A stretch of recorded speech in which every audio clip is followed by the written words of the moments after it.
Hello, everyone. This is Deacon Phil at St. Christopher the Martyr Parish in Metairie, Louisiana. I want to say hello to everyone watching this video from St. Christopher the Martyr Parish, the surrounding area, and those that are tuning in from other states and even other countries around the world.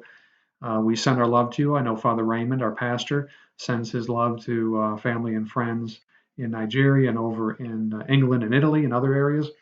I just wanted to, first of all, thank you all for your kind words that I received from people around the country and around the area with their kind words for the homily that I gave this past weekend, the 12th Sunday of Ordinary Time. And I wanted to do this video as a follow up to that homily. Um, First of all, I want to apologize. That homily was over 23 minutes. I knew it was long. I had no idea it was that long. I don't have a watch with me, and there's no clock in the church. So I usually have an internal timer that lets me know when I reach to about 8 or 10 minutes. I knew that this weekend it would go over because of the difficulty of the topic, everything that we're dealing with, and the subject matter. So I knew it would be awfully difficult, on top of that being Father's Day, to keep it down to 8 or 10 minutes. But I certainly appreciate everyone who stayed. And for those of you who don't know, while we record the 4 p.m. Mass on YouTube, and therefore the homily is recorded there as part of the Mass, I preach at all Masses when I preach on my weekend, and that includes all three Sundays, so the 7:30, the 9:30, and the 11. And I had made some points, the points that I made in the 4 p.m. Homily that I did. There was an error that I made, and I corrected it on the next time I gave the three homilies that next Sunday. And I just wanted to clarify that here and also go into a little bit more depth on it, not taking too much time. I don't write my homily down word for word where I read from it.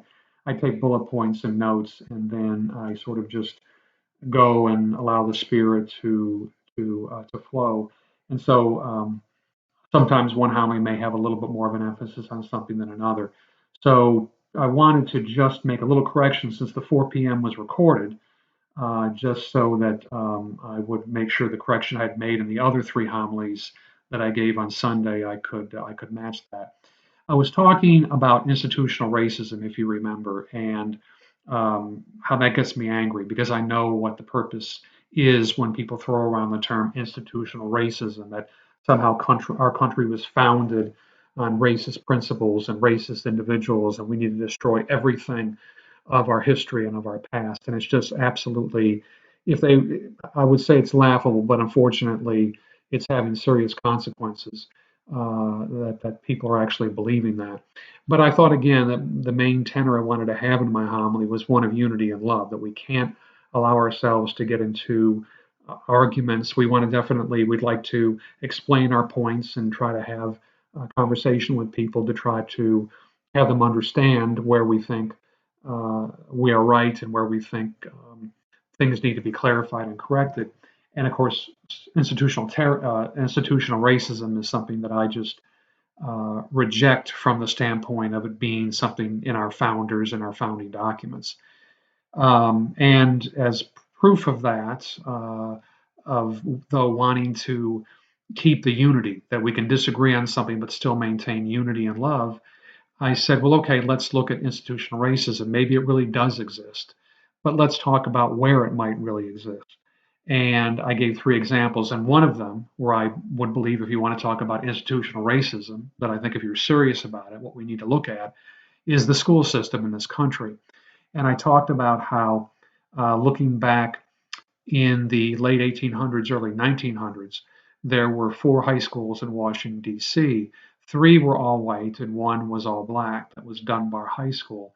And in my 4 p.m. homily, I mentioned that I said in 1910, Dunbar High School, an all black high school, outperformed two of the three all white high schools in Washington, D.C. on national standardized tests. Where I was incorrect was the date. It was not 1910, it was 1899. Now, that's a minor point. If anything, it helps bolster even more, being that 1899 is much closer to the end of the Civil War than 1910 was. But nevertheless, the dates are close enough, and we certainly know that there was significant discrimination and oppression of African American people even though the Civil War was over, that continued, and so they weren't allowed to vote. There was you couldn't drink from the same water fountains. All those things that we know happened, and worse. And yet, through it all, how is it that this all-black high school, in a time where African Americans were undergoing such difficulty in their lives, um, could still thrive in education and meet or exceed the whites on national standardized tests? And so I explained in my other three homilies, the three times that I gave the homily, that it's due to the family. It's due to the fact that the black family was a important and tight component of the African American community. Um, it's mentioned that in uh, that back in the early part of, or just even one generation outside of slavery, that the census data that we have shows that there was a slightly higher percentage of black adults that had married than white adults.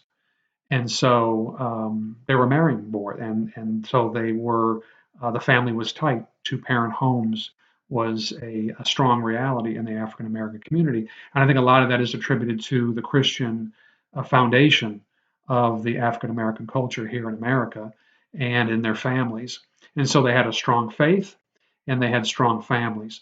And so, despite the fact of everything, every terrible thing that they went through the discrimination of that time, that they still thrived in high schools. They still thrived in schools. And I think so much of that is because you can be taking ridicule when you're out in the streets. You can be taking ridicule when you go out to eat, and you've got to use separate restrooms and separate drinking fountains and all these things. Yet you could still go home to a solid family, to a mother and father that made you understand how important you are as a human being and how important it is that you go out and become the best you can be, despite all the challenges that they were facing and they knew their children were going to face. Rather than just give up and get angry and think there was no chance, the family unit kept them together and their faith sustained them. And lo and behold, they performed and got a good education. And I went on to mention at the other three times I gave the homily that it was from 1870 to 1955, this high school, Dunbar High School, imagine the history of that high school. From 1870 to 1955, Dunbar repeatedly equaled or exceeded performance on national standardized tests. Now think about that, 1870, you're really right after the Civil War.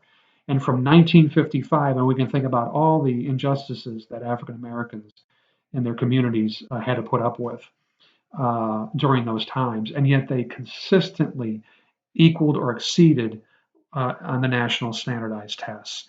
How can that be? Again, it goes back to, I would submit, and I think um, both African Americans and people of all races that have studied this have looked at it and realized it's faith and it was their family that was so tight. And the decline that we saw then, starting in the 60s, that continues to where today, as I mentioned, 13 high schools in Baltimore with zero students proficient in math. And they spend the third amount of money on students is on the list of per capita spending, per student spending. So it certainly isn't money. You can imagine the lack of resources that probably Dunbar High School experienced from 1870 to 1955. They probably were not getting a whole heck of a lot of money. And again, yet their students were outperforming or doing as well as whites on standardized tests. And again, it's because faith and family were strong. And so when we want to look for where the institution is failing, I would say the institution is failing where the African American family has disintegrated and our institution and education has failed in not providing an education for children.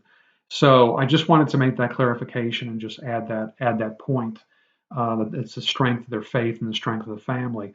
And so we want to try to correct things. We want to look for corrections to institutions that are not helping the black race. That we should look at schools. We should look at how welfare is hurting rather than helping. Is there a way we could provide a system that offers assistance to people but doesn't bring about a disintegration of the family unit? And So I just wanted to get that out there and make that little clarification. Thank you for listening. And I look forward. I may very well be coming back here and giving further talks and updates. I've been doing of a spiritual nature, which I'd like to stay there, but obviously we need to comment on social issues at the time as well. Perhaps have a series and talk about Catholic social justice and what that really is. So keep coming back, and hopefully we'll have some more brief talks here for you. And God bless you. Please come to St. Christopher. You're in the area. If not, please, if you're Catholic, go to your Mass. And all of us, regardless of what faith we are, we should pray for peace in the world, and definitely pray for justice. God bless.